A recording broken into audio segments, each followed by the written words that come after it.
வணக்கம் and welcome to the show மஞ்சள் வேல் மாலை. ஈவினிங் 5 மணி ஆயாச்சு. எப்படா ஒரு ரிலாக்ஸிங்கான ஒரு ஷோ பார்த்தா நல்லா இருக்குமே அப்படின்னு நீங்க ஃபீல் பண்ணீங்கன்னா அதுக்கேற்ற ஷோ தான் நம்மளோட மஞ்சள் வேல் மாலை. சூப்பரான 4 செக்மெண்ட்ஸோட இன்னைக்கு நம்மளோட ஷோவை ஸ்டார்ட் பண்ணிடலாம்.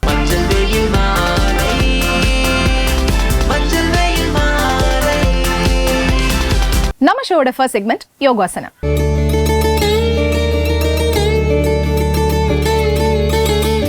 உடலுக்கு உறுதி உடற்பயிற்சியிலும், மனதுக்கு உறுதி யோகாசனத்திலும் தான் கிடைக்குது அப்படின்னு சொல்றாங்க. அப்படிப்பட்ட யோகாசனத்தை எந்த அளவுக்கு நம்மளோட இந்த செக்மெண்ட்ல ஈஸியா சொல்லி தராங்க அப்படிங்கறத பார்க்கலாம்.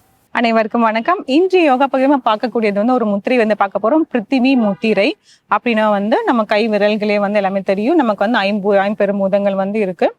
நிலம், நீர், நெருப்பு, காற்று, ஆகாயம். இந்த நிலம் என்ன சொல்லுவோம், நம்ம பிருத்திவி அப்படின்னு சொல்லுவோம். அதாவது எர்த் அப்படின்னு சொல்லுவோம், பூமின்னு சொல்லுவோம். இப்போ இந்த விரலை வச்சுதான் நம்ம முத்திரை நம்ம செய்ய போறோம். இப்போ அது எப்படி பண்றதுன்னு நம்ம பார்க்கலாம். இப்ப இந்த மோதிர விரலும் இந்த கட்ட விரலோட நுனியை இப்படி சேர்த்து வைக்க போறோம். மற்ற 3 விரல்களுமே நேரா இருக்கும். அதே மாதிரி இந்த கையிலுமே பண்ணிடுறோம். மோதிர விரலும் கட்ட விரலோட நுனியை சேர்க்க போறோம். வச்சுட்டு அப்படியே நம்ம திருப்பி இப்போ உட்கார்ந்து இருக்கிறதுனால நம்ம மடிமால் இப்படி திருப்பிட்டு நம்ம வைக்கிறோம். முள்ளங்கைகள் மேல் நோக்கி பார்த்த மாதிரி இருக்கணும். உட்கார்ந்து இருந்தா முதுகு தண்டை நல்லா நேரம் ஆக்கிட்டு கண்களை மூடிட்டு ஒரு ஆழ்ந்த மூச்சு உள்ள இழுத்து வெளியிடலாம்.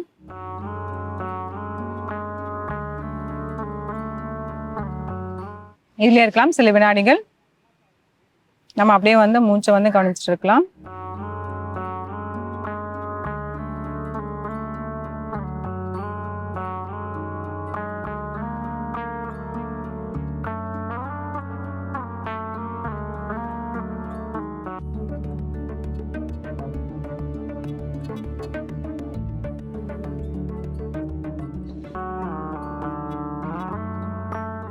தளர்த்திக்கலாம். இந்த பிருத்திவி முத்திரை எப்ப வேணாலும் செய்யலாம், எவ்வளவு நேரம் வேணாலும் செய்யலாம். ஆனா மேக்ஸிமம் ஒரு 10 நிமிஷமாவது கண்டிப்பா இருக்கிற மாதிரி இருக்கும். இப்போ நம்ம இந்த பகுதியில சில வினாடிகள் மட்டும் தான் பண்ணியிருக்கோம். இது முத்திரைகள் உங்களுக்கு ஏற்கனவே நம்ம நின்று நிலையில செய்யலாம். அதுக்காக டிராவலிங் பண்ணும்போது பண்ணலாம், படுத்துட்டு இருக்கும் போது பண்ணலாம்.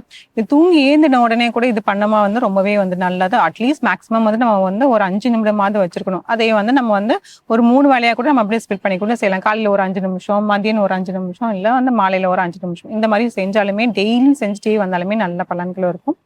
இது செய்யறதுனால என்ன பலன்கள் அப்படின்னு பாத்தீங்கன்னா, நம்மளோட ஸ்கின்னுக்கு ரொம்பவே நல்லது. அதாவது முகம் பொலிவா இருக்கிறதுனாலும் சரி, அதனால ரொம்பவே நல்லா இருக்கும். அதுக்கப்புறம் நம்மளோட நெகத்துக்குள்ள பாத்தீங்கன்னா, நான் கால்சியம் சத்தம் இல்லாதனால நிறைய பேருக்கு நெகம்லாம் உடஞ்சிரும். நிறையவே உடஞ்சிட்டே வரும். கைகள் இருந்தாலும் சரி, கால்கள் இருந்தாலும் சரி உடஞ்சிரும். அது சத்து கம்மியா இருக்கிற மாதிரி இருக்கும்.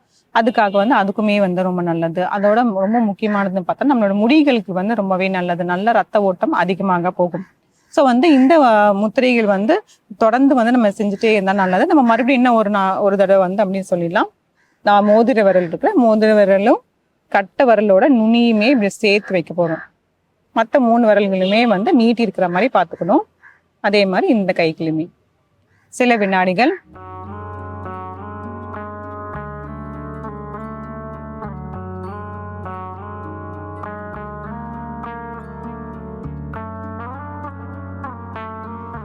தளர்த்திக்கலாம். இந்த முத்திரையை முயற்சி செஞ்சு பாருங்க. மீண்டும் அடுத்த பகுதியில் சந்திக்கலாம்.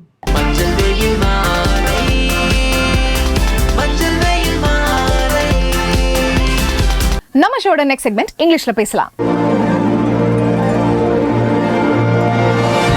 நூற்றுக்கணக்கான மொழிகள் இருந்தாலுமே அதுல இங்கிலீஷ் தெரிஞ்சா மட்டும்தான் நம்மளால உலகம் முழுசா சர்வை பண்ண முடியும். அப்படிப்பட்ட இங்கிலீஷை எந்த அளவுக்கு ஈஸியா சீக்கிரமா சொல்லி தராங்க அப்படிங்கறத பார்க்கலாம். ஹலோ ஃப்ரெண்ட்ஸ், இன்னைக்கு நம்ம இங்கிலீஷ்ல பேசலாங்கிற நிகழ்ச்சியில புதுசா என்ன பார்க்க போறோம், ஆல்ரெடி என்ன பார்த்துட்டு இருந்தோம் அப்படிங்கிற ஒரு சின்ன நினைவூட்டல் ரீகாலோட இன்னைக்கான கிளாஸ் ஸ்டார்ட் பண்ணிடலாம். நம்ம எதை பத்தி பார்த்துட்டு இருக்கோம், காலங்கள் அப்படிங்கிற ஒரு விஷயத்தை பத்தி பாக்குறோம் இல்லையா. ஸோ நம்ம காலங்கள் அப்படிங்கும் போது இந்த காலங்கள் எவ்வளோ கைண்ட்ஸ் ஆஃப் டென்ஸ் இருக்கு, 12 கைண்ட்ஸ் ஆஃப் டென்ஸ் இருக்கு இல்லையா. ஸோ 12 கைண்ட்ஸ் ஆஃப் டென்ஸ்ல ஒவ்வொரு டென்ஸுமே ஒவ்வொரு விஷயத்த நமக்கு கரெக்டா சொல்லி கொடுத்துக்கிட்டே இருக்கும். அதுவும் காலங்கள் அடிப்படையில சொல்லி கொடுக்கும் இல்லையா. ப்ரெசென்ட், பாஸ்ட், ஃபியூச்சர், அதாவது நம்மளுடைய ப்ரெசென்ட்ல பேசக்கூடிய நிகழ்காலம், அதே மாதிரி பாஸ்ட் இறந்த காலம், ஃபியூச்சர் எதிர்காலம்.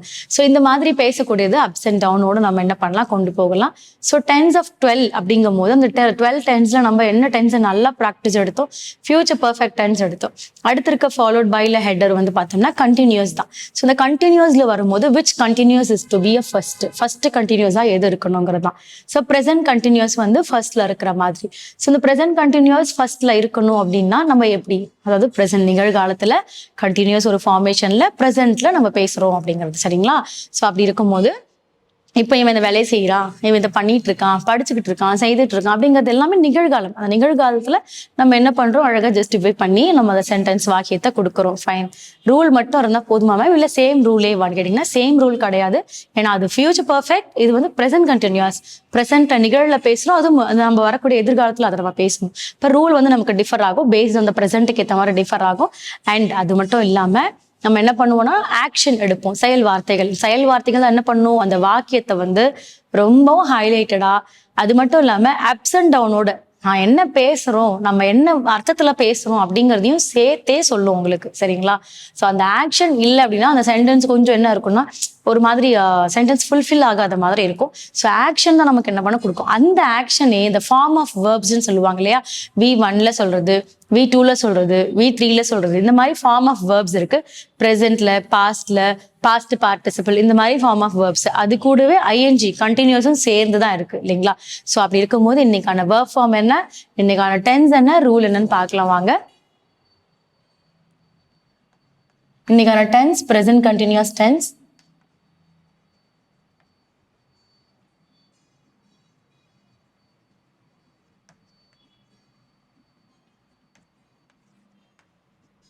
இதுல positive form,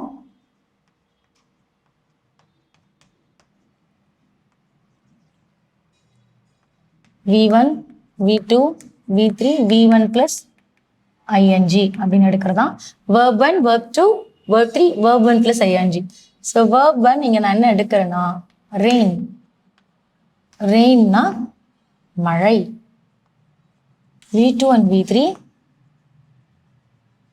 rained. V2 and V3க்கு rained அப்படின்னு, and V1 plus ing வரும்போது raining. ஸோ மழை என்ன பண்ணுது, மழை என்ன பண்ணுதுங்கிறது பெய்கிறது இல்லையா? ஸோ மழை பெய்தது, பெய்கிறது, இல்லை பெய்கின்றது அப்படிங்கிற மாதிரி சொல்றது. ரெயின், ரெயின்ட், ரெயின்டு, ட்ரெயினிங் அப்படின்னு. இதுல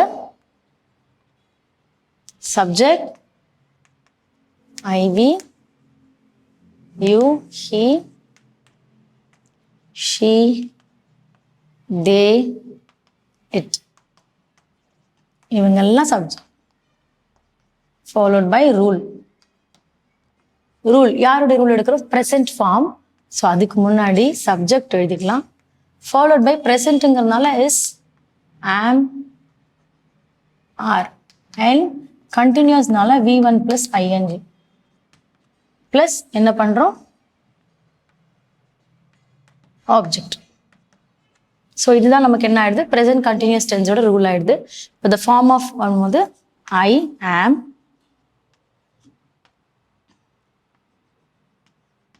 we are, you are, they are, he is, she is, she is, he is, then it is. So யார் யாருக்கு என்னென்ன ஃபார்ம்ஸ் வரும்ன்றது கொடுத்தாச்சு. ஸோ இப்போ எக்ஸாம்பிள், ரொம்ப சிம்பிளான sentence. It is raining heavily. இப்போ மழை எப்படி பெய்யுது, வேகமா பெய்யுது, அதிகமா பெய்யுது. ஸோ அப்போ இட் இஸ் ரெய்னிங் ஹெவிலி, மழை வந்து அதிகமா பெய்யுது. ஹெவிங்கிறது என்னது, இட்ஸ் டூ வெயிட் இல்லையா, அதிகமா பெய்யுது. ஸோ அப்போ ஹெவிலி அப்படிங்கும் போது அதிகம் இல்லையா, அப்போ நம்ம எதை சொல்றோம்னா கன மழை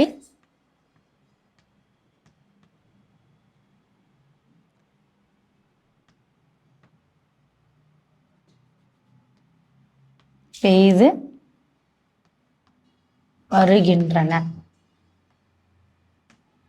ஸோ இட் இஸ் ரெய்னிங் ஹெவிலின்னும் போது கனமழை பெய்து வருகின்றன. ஹெவி அப்படிங்கிறது தான் கணக்கும் இல்லையா ஹெவினா, ஸோ அதனால கனமழை. ஸோ அதாவது ரெய்னிங்கும் சேர்த்து கனமழை பெய்து வருகின்றன அப்படின்னு கொடுக்குறோம். இதை நீங்க இதே நம்ம ரெயின் கொடுத்ததால நீங்க வேற மாதிரி எழுதலாம். அதாவது எப்படி எழுதலாம்னா, நம்மளுடைய ஸ்கை அப்பியர்ஸ் எப்படி இருக்குன்னா கொஞ்சம் ரொம்ப கிளவுடியா இருக்கு, விச் லைக் ரெய்னியா இருக்கு, அது மாதிரி எழுதலாம். It is suppose to be raining அப்படிங்கிற மாதிரி எழுதலாம். ஸோ இப்போ இந்த ரெயின், இந்த மழை அப்படிங்கிறத எங்க மட்டும் தான் யூஸ் பண்ண மாதிரி இட்டுன்ற இடத்துல யூஸ் பண்ற மாதிரி இருக்கு. இல்லைன்னா த ஸ்பேஸ் ஆஃப், அதாவது நம்மளுடைய அது சார்ந்த வார்த்தைகளை நம்ம யூஸ் பண்ணலாம். ஏன்னா இதை நம்ம என்ன பண்ண முடியாது, ஒரு பர்சனாலிட்டியை ஆட் பண்ண முடியாது. சின்ஸ் நமக்கு என்னது, மழைங்கிறது என்னது, ஒரு நேச்சர். ஸோ அந்த நேச்சருக்கு நம்ம என்ன பண்ண முடியாது, அவன் அவள் அப்படிங்கிற ஒரு ஜஸ்டிஃபிகேஷன்ஸ் கொடுக்க முடியாது. ஸோ அதனால இந்த மாதிரி ஃபார்ம்ஸ் எல்லாமே நம்ம எடுத்துக்கலாம். சரிங்களா? ஸோ இதுல நம்ம இப்படிதான் எழுதணும்லாம் கிடையாது. இது இன்னும் நீங்க டிஃப்ரெண்டா சென்டென்ஸ் கூட எழுதலாம். சரிங்களா? ஸோ இன்னைக்கான வேர்ப் ஃபார்ம், இன்னைக்கான ரூல், இன்னைக்கான சென்டென்ஸ் நம்ம இன்ட்ரெஸ்டிங்கா உங்களுக்காக பார்த்துருக்கோம். ஸோ நெக்ஸ்ட் கிளாஸ்ல நெக்ஸ்ட் இன்ட்ரெஸ்டிங்கான சென்டென்ஸோட உங்களை மீட் பண்றேன். தேங்க்யூ.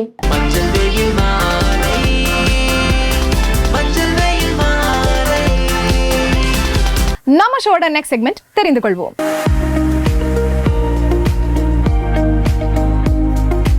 நமக்கு தெரிஞ்ச விஷயம் கையளவு தான், ஆனா தெரியாத விஷயம் கடல் அளவுக்கு இருக்கு.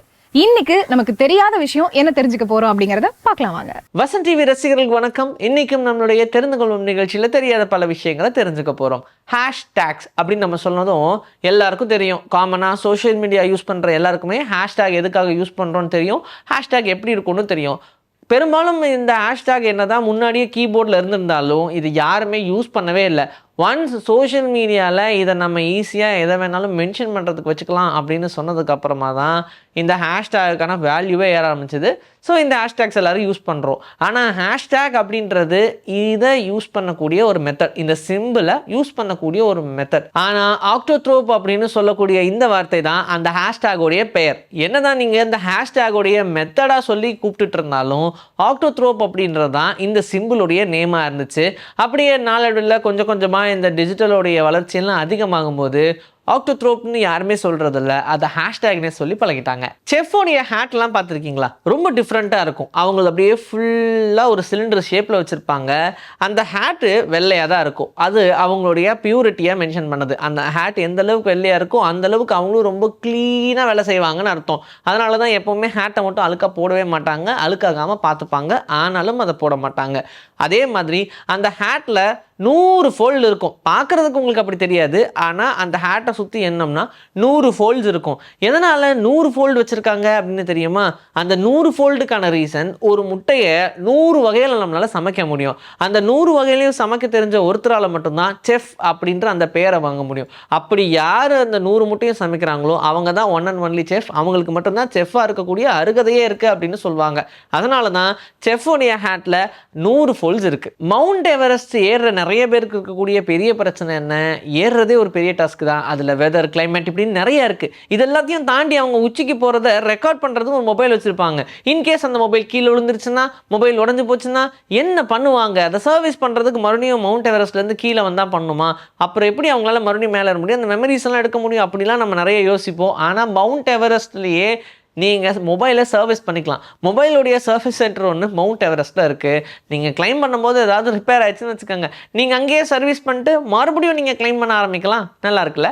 யூஎஸில் 1 நிக்கல் அப்படின்னு சொல்லுவாங்க. அப்படின்னா 5 சென்ட்னு அர்த்தம். அந்த 1 நிக்கல் இருக்கக்கூடிய அந்த நிக்கல் காயின் இருக்கு இல்லையா, அது ஃபுல் நிக்கல் போல், அதனால தான் அதுக்கு நிக்கல்னு பேர் வச்சுருக்காங்க அப்படின்லாம் நம்ம நினைக்கலாம். ஆனால் முதல்ல அப்படி தான் சொன்னாங்க. அதில் 25% மட்டும்தான் நிக்கல் இருக்கும், மீதி 75% காப்பர் தான். அப்போ அதுக்கு காப்பர்னே பேர் வச்சுருக்கலாம். நிக்கல்னு சொல்லும்போது அது ஒரு மாதிரி வேல்யூவாக இருக்குது அப்படின்றதுனால வச்சுருக்காங்க போல்.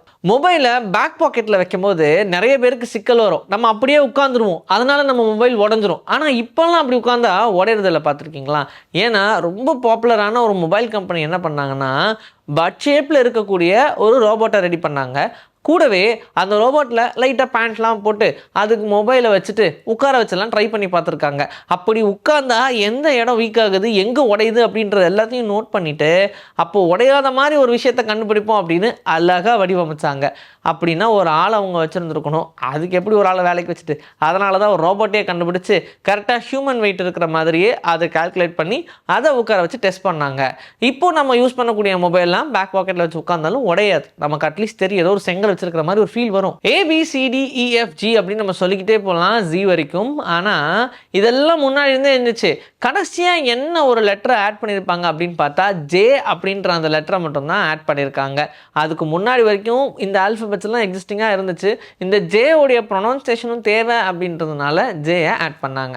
இன்னைக்கு நம்மளுடைய தெரிந்து கொள்வோம் நிகழ்ச்சியில் தெரியாத பல விஷயங்கள் தெரிஞ்சுக்கிட்டோம். இதே மாதிரி சூப்பரான கண்டென்ட்டோட உங்களை நான் வந்து சந்திக்கிறேன். Until then, this is bye from Vijayashree. Take care. நம்மளோட மஞ்சள் வெயில் மாலை ஷோல பார்த்து ரசிச்சு என்ஜாய் பண்ணிருப்பீங்க அப்படின்னு நம்புறேன். இதே மாதிரி ஒரு சூப்பரான எபிசோட்ல மீண்டும் சந்திப்போம். Until then, it's bye from Farita and மஞ்சள் வெயில் மாலை டீம்.